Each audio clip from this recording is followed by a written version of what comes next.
Hello viewers, আজকে আমার ছোট ভাইয়ের বউয়ের জন্য একটু খাবার পাঠানোর ইচ্ছা ছিল, তাই পাঠালাম হচ্ছে পোলাও। আমি একটু বেশি করে রান্না করেছি, তাই ওদের দুজনের হয় এরকম করে একটু পোলাও দিয়েছি।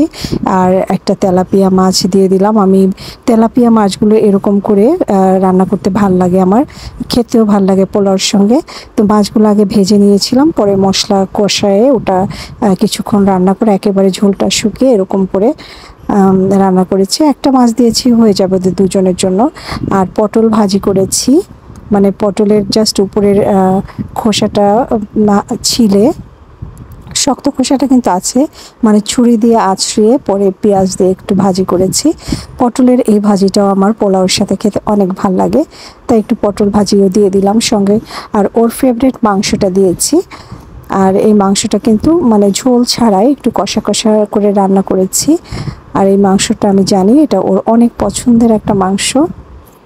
ওর কিছু হাঁড়ি পাতিল আমার ঘরে ছিল, তো ভাবলাম ওগুলো দিয়ে আসি, আর অনেক দিন কিছু পাঠানো হয় না, তাই এটাও পাঠিয়ে দিই। তাছাড়া আমি যখন নেপালে ছিলাম, ও কিন্তু আমার বাচ্চাদেরকে রান্না বান্না করে খাইয়েছে। আমার বাচ্চারা তো ওর রান্না খেতে অনেক পছন্দ করে।